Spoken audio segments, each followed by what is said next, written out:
Price. You know me. We're old friends. Vincent Price, eccentric, charming, a little over the top. Throughout his career, Vincent was thought of as the master of camp horror films. Though he generally played the heavy, Price always managed to do it in style. While his reputation primarily stemmed from the horror film, he had a very wide range. He could suggest a European, an Englishman, and at the same time, he was, of course, at home in a Western. But just who was the real Vincent Price? The answer might surprise you. On this episode of Mysteries and Scandals, we'll uncover the true horrors of the gifted actor who was hopelessly misunderstood. There's so many misconceptions about Vincent.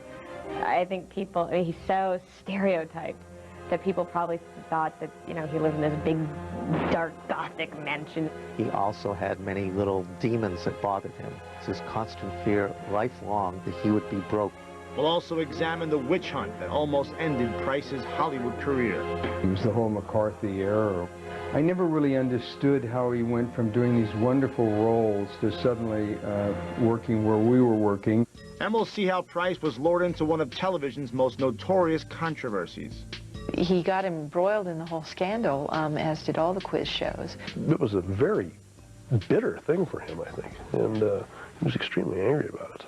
Oh, I promise you that this will be an interesting half hour with its full share of shocks and surprises and intrigue and, yes, spice as well. You said it, Vincent. Watch as we pry open the coffin on one tale from the crypt you won't want to miss. Vincent Price.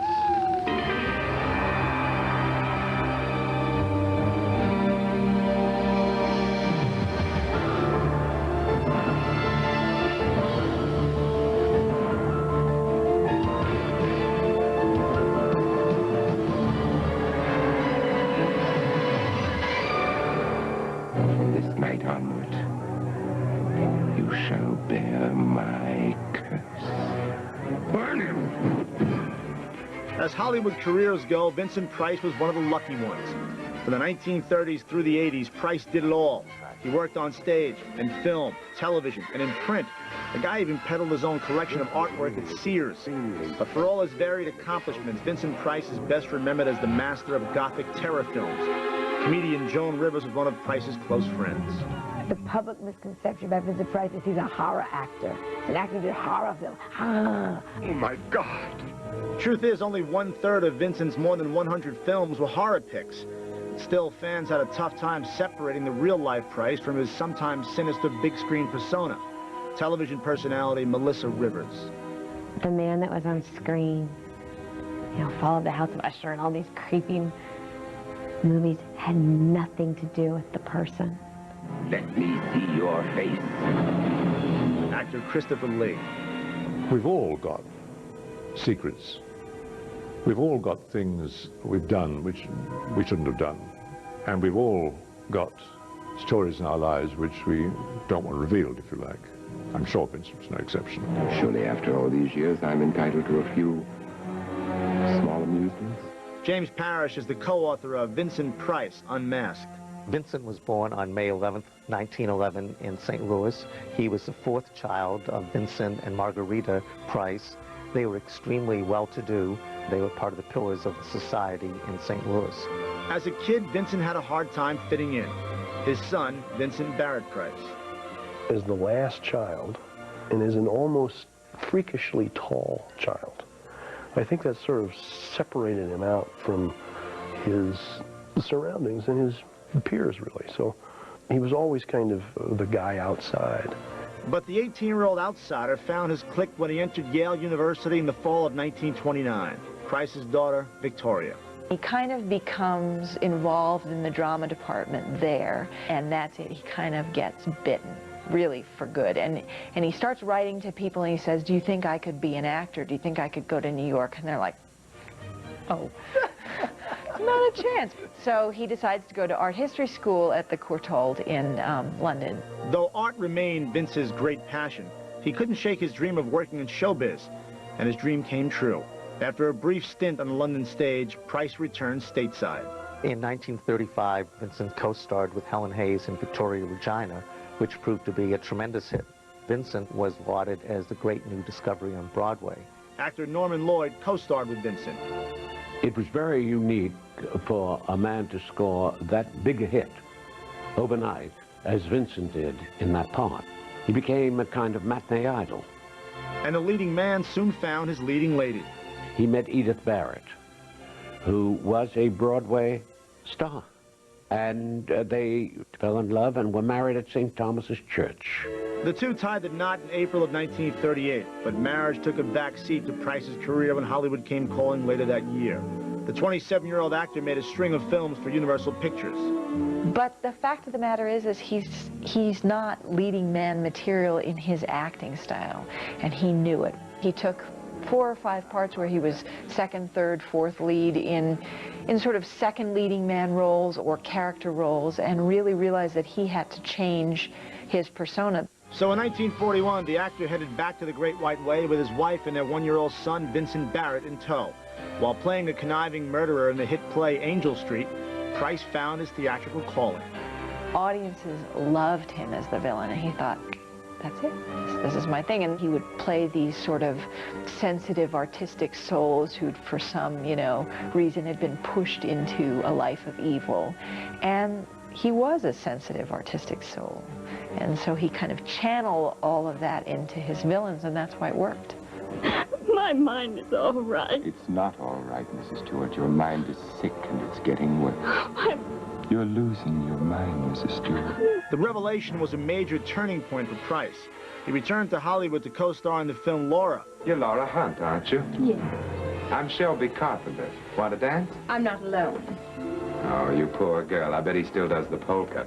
But just as things began to click for Vincent professionally, you guessed it, his marriage to Edith Barrett fell apart. After several separations, the couple finally called it quits in 1948. But what's that they say about a Rolling Stone? By the time he was divorced from his first wife, he had already met wife number 2, Mary Grant. She originally came from South Wales, had been on Broadway working as a costume designer. Vincent and Mary were married in August of 1949.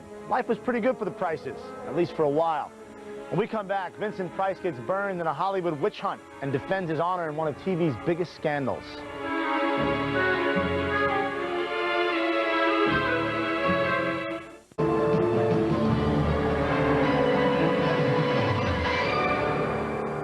I'm Vincent Price, and you're invited to my party in the house on Haunted Hill, where so far the ghosts have murdered only 7 people. So won't you come and make it 8? After years of playing supporting roles on stage and screen, 41-year-old actor Vincent Price decided to try something different. In 1952, he was cast, or should that be typecast, as the murderous yet sympathetic lead in the 3D horror classic House of Wax. For better or worse, the film sent Vincent's career in a whole new direction. He realized that the crucial ingredient was villainy, was evil. It gave you something to play. So he became sort of this dark, handsome man. My poor dear Claire, don't you know I wouldn't dare trust you? But beginning in the summer of '53, Price had trouble getting work of any kind in Hollywood. Soon after Vincent made the movie House of Wax, he was involved in being gray-listed in the film and TV industry because of his sympathies as a very liberal person with pro-communist affiliations. The House Un-American Activities Committee was in the midst of a witch hunt for communists in Hollywood. Anyone who was thought to be a commie sympathizer had their name put on a list, and studios were advised not to hire them. After nearly a year of unemployment, Vincent caved in. He started to panic. Under the pressure of the House Un-American Committee, his statement was made rather privately in a letter, almost was an apology to the committee, saying that he thought anyone who took the Fifth Amendment was bad and evil, which was quite a contrast to the public Vincent, who was sort of befriending and supporting people who stood out and stood up to the committee. Price was forced to betray his own principles in order to pay the rent. It was a tough decision, but it worked. In 1955, Vincent was cast as the slave master in Cecil B. DeMille's epic The 10 Commandments with Charlton Heston. I only worked with Vinnie once in 10 Commandments. He was a joy to share a scene with. I guess that's the way I'd put it. The 10 Commandments put Price's career back on track. Eager to take whatever roles came his way, Vincent began appearing in a string of camp horror films such as The Fly, What if Philippe does not have the mind of a human, but the murderous brain of the fly? Then he will have to be destroyed. Producer-director Roger Corman. People have said that Vincent becoming a horror star was a mixed blessing. It helped him in that it revitalized his career. On the other hand, it probably limited some of his opportunities. Well, I've been very busy, but I'm back now. I have the whole night before. But hey, work is work. Still, Price may have been experiencing some of the effects of the ongoing Hollywood witch hunt. Actor Dennis Hopper. Vincent was doing all the horror movies there. But I wondered how he had gotten to that level, because I didn't consider it a very high level. But it was the whole McCarthy era. I can't kill a gift.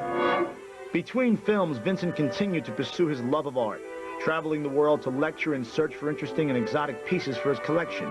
He really did have this deep belief that art could help you live a happier life.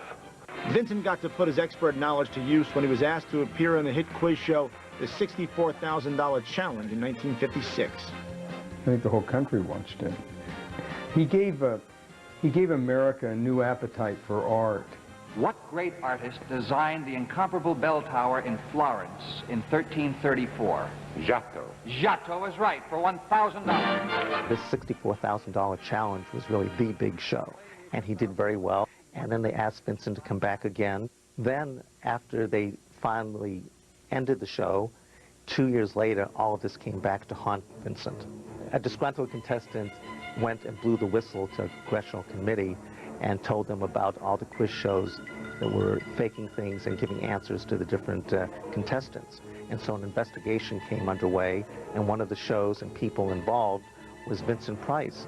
He came under a lot of the limelight and a lot of the glare. Basically, Vincent was accused of being fed the answers before the taping of each show. It was a very bitter thing for him, I think, and he was extremely angry about it. Mostly it was one instance where he had one answer initially and then was directed during the prep session that perhaps a different direction might be the right answer. He was exonerated. He got a lawyer, and he basically, you know, proved that he knew his stuff. Yet another close call for Vincent Price. You know, for such a nice guy, Vincent sure had his share of trouble. When we come back, Price's career takes a very sinister turn as the actor teams up with one of literature's darkest denizens.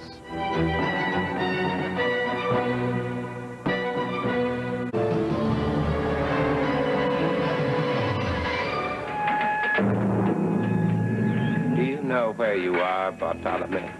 You are about to enter hell. At an age when many actors are winding down their careers, 50-year-old Vincent Price was just hitting his stride. The 1960s saw a rebirth of Price's big screen image and a new birth at home. In 1962, Vincent suddenly became a father a second time. His daughter, Victoria, was a surprise. Ironically, just when he hoped that he could be a good father, stay at home, his career blossomed yet again. Around the same time, Price hooked up with producer-director Roger Corman. When I did The Fall of the House of Usher, the first of my Edgar Allan Poe films, Vincent was my choice from the beginning for Roderick Usher, because I felt that he was an intelligent, classic actor. For hundreds of years, evil thoughts and evil deeds have been committed within these walls. The house itself is evil now. He regained some of the box office power that he had had earlier, and it was something of a renaissance of his career. We did 5, 6, 7 films together. So now here's suddenly Vincent at age 51, 52, was becoming a new star, and Corman was so happy with this that they started making one after the other. The Raven, The Pit and the Pendulum, Comedy of Terrors, and each one seemed to do better than the next. And the apex of the series, for many, including Vincent, was The Mask of Red Death. It had the most atmosphere, the most use of color. In the Poe pictures for Corman, Vincent soon discovered that to give the picture that extra added zest and to give it some flavor, he needed to go a little bit over the top. While we were up here mourning her, she was alive, struggling to be free. I'm going going to torture you, Isabella. I'm going to make you suffer for your faithlessness to me. You harlot! He was able to play these parts with that, I suppose tongue-in-cheek is the word really, but it was meant to be. He was a master of comedy. But it looked like this master of comedy was becoming the master of schlock. By the mid-60s, they started putting him in everything from a beach party picture, where he made a campy guest appearance, to a series which lasted for 2 entries called Dr. Goldfoot. Ooh. A wonderful explosion that destroys not only my love bombs, but their victims as well. He was acting in a lot of junk, and he just did it with a sense of merriment and joy and total hamminess. Faster, Igor! Faster! Igor! Dr. Goldfoot? Igor! Where have you been? Vincent did some films that were really awful. And the thing about Vincent in this regard that I always found unique was that he never got sullied by it. He was still Vincent Price. All right. It's all right. Vincent always saw the ridiculous side of everything. Vincent had the most wonderful sense of humor. Vincent had a way of charming all of his co-stars. You must trust me. Give over your will to mine. Which is exactly what he did when he met actress Coral Brown on the London set of Theatre of Blood in 1972. Coral was the most dynamic, the most vicious, the best looking, the most charismatic woman you would ever encounter. My father met Coral Brown, and he left my mother. It was hard on everybody. After 26 years of marriage, maybe you fall into a routine and along comes this person and you just go. I think shifting family to family was very difficult for Vincent because Carl was not a loving stepmom. I think it was very hard for Vinny because he adored his children. And I know that Carl was jealous, actually. After a steamy affair, Coral Brown became the third Mrs. Vincent Price in October 1974, and only death could tear this couple apart. Straight ahead, the king of horror mixes it up with the king of pop, but it's Price who winds up singing the blues.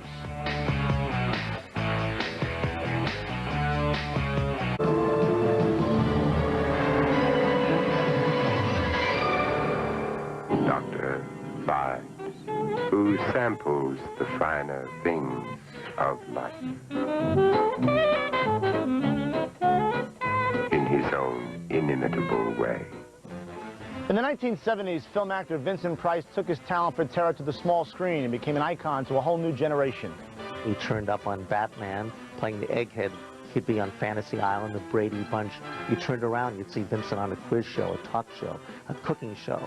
He was everywhere. He was afraid, this is my last job, I'll never work again. But Price was always working. The actor would say yes to practically any job.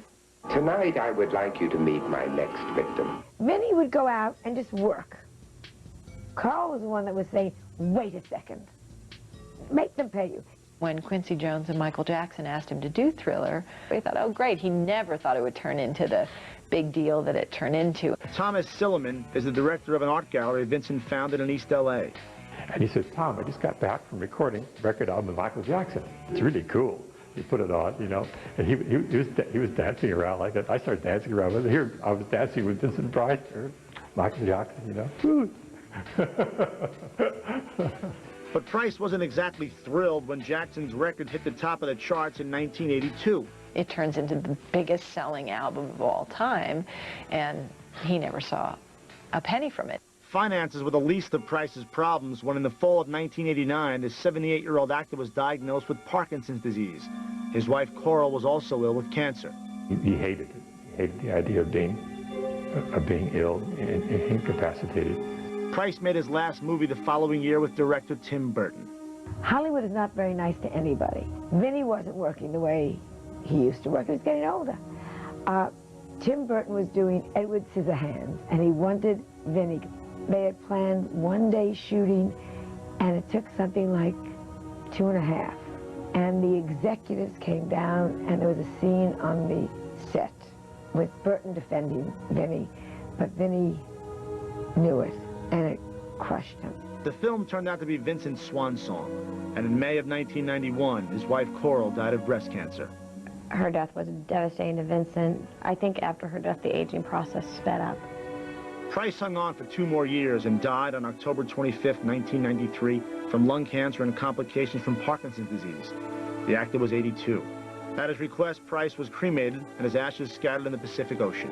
The thing that I loved about my dad, and the thing that everybody loved about my dad, was he had this incredible love of life. Vincent cast a long shadow during his lifetime. He was asked by somebody what he wanted written on his gravestone. And he said, "I'll be back." The thing about legends is that they never really die. Vincent Price was a true artist who managed to shine through even the dullest of his movies. A real class act. I'm A.J. Benza. Join me the next time we take a look at the men behind the myths on Mysteries and Scandals. I must have that painting, Freddie. Once I had an original Utrillo, and once I had an original Gauguin, but I have never had an original Da Vinci, and I must have that painting. I must.